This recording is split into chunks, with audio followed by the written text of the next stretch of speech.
There are moments in life when you feel tired in a way that sleep cannot fix.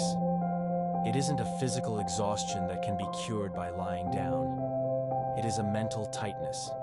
It feels as if you are holding something heavy inside you with so much effort that you have actually forgotten what it feels like to truly relax.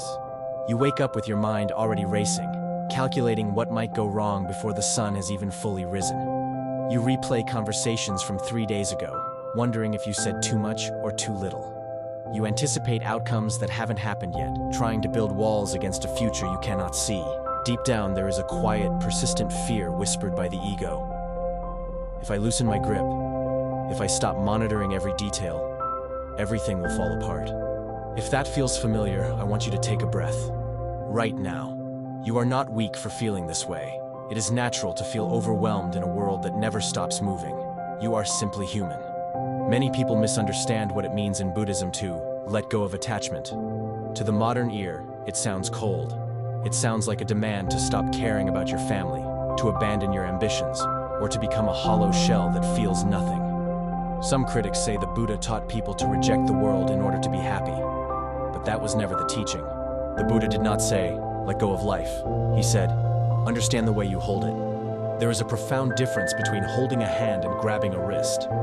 One is a connection, the other is a cage. We must realize that attachment is not the object itself. It isn't the house you live in, the partner you love, the job you work at, or the dream you've carried since you were a child. These are just the scenery of your life. Attachment is the fear hidden behind those things. It is the invisible tension in your mind that says, this must not change. This must stay exactly as it is. I cannot handle the person I would become if I lost this. And here's the truth that can feel uncomfortable, perhaps even frightening at first. Everything changes. Look at the world around you. Forests grow and they burn. Rivers shift their course. The stars themselves are in constant motion. Within you, the same law applies. People evolve and outgrow their old versions. Bodies age and find new rhythms. Emotions shift like the weather. Stormy one hour, clear the next. Plans collapse. Opportunities appear out of nowhere and disappear just as quickly. This isn't because the universe is cruel or because you are being punished. It is simply because change is the nature of reality. It is the heartbeat of existence. When you demand permanence from a world that is fundamentally impermanent, your whole system goes into a state of high alert. You start monitoring the people you love for signs of distance. You start overthinking every email at work. You start protecting yourself from what-if scenarios that haven't even happened. You are essentially trying to stop a river with your bare hands.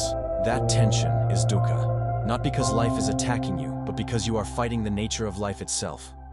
Of course you feel this way. It makes sense to want to protect what you love. You are allowed to love deeply.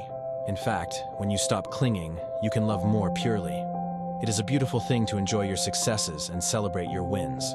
It makes sense to appreciate the comfort of a warm home and the stability of a routine. None of that is wrong. The Buddha was not a hater of beauty, he was a lover of freedom. What creates the weight in your soul is the belief, the deep-seated subconscious belief, that your peace of mind is a hostage to these things. You think, I will be okay as long as this person stays, or I will be happy as long as my career follows this specific path. It is natural to care. It is natural to want security. But you hurt yourself when you turn care into control. Care is an open hand. Control is a clenched fist. There is a quiet, heavy attachment many of us carry without even recognizing it. The attachment to how life should look. We have a mental blueprint, a timeline of when we should be married, when we should be successful, and how we should be perceived by others. We are attached to being the strong one, the reliable one, or the successful one. Maybe you are holding a vivid image of how your life was supposed to unfold by now. And every time reality moves in a different direction, when a relationship ends unexpectedly, or a health issue arises, or a promotion goes to someone else, frustration builds inside you like steam in a pressure cooker. You tell yourself, this was not the plan. This should not be happening. And maybe you did everything right. But life does not bend itself to our expectations. Letting go of attachment does not mean you stop trying. It doesn't mean you become lazy or indifferent. It means you stop demanding guarantees before you agree to move forward. It means you give your effort fully, with your whole heart, without trying to manipulate the result. Think about the freedom in that. You control your intention. You control your effort. You control your integrity. But you do not control how long a season lasts. You do not control how another person feels deep inside their own heart. You do not control every result of your labor, and that is not a failure on your part. It is simply reality. There is an immense, life-changing freedom in accepting this. When you stop demanding that things be permanent, you stop living in a state of constant, low-level panic. Loss is just the word we use for change when we aren't ready for it. When you accept this, you become more present. You become more grounded. You become more honest with yourself and others. If something beautiful enters your life today, enjoy it with every fiber of your being. But do not try to imprison it. Do not try to build a cage around it to make sure it never leaves. If something changes, observe the change with curiosity rather than resentment. Do not treat the shifting of life as a personal betrayal. If something leaves, a phase of life, a person, a version of yourself, allow yourself to feel the sadness. Cry if you need to. Grieve if you must. But do not tell yourself that you were meant to control that thing forever. Maybe right now, as you listen to this, you are simply tired. Tired of being the one who holds everything together. Tired of managing everyone's perceptions. Tired of calculating 10 steps ahead to avoid a pain that might never come. It is exhausting to live that way. It drains the color out of your world. You are allowed to loosen your grip. You are allowed to breathe. You are allowed to admit, out loud if you have to, that not everything is in your hands. Look back at your own history. You have already survived moments you once thought would break you. You have already adapted to massive changes that you never saw coming. You have already grown through discomfort that, at the time, felt unbearable. Each of those moments was a letting go that was forced upon you. And yet, here you are. You are still standing. You are still breathing.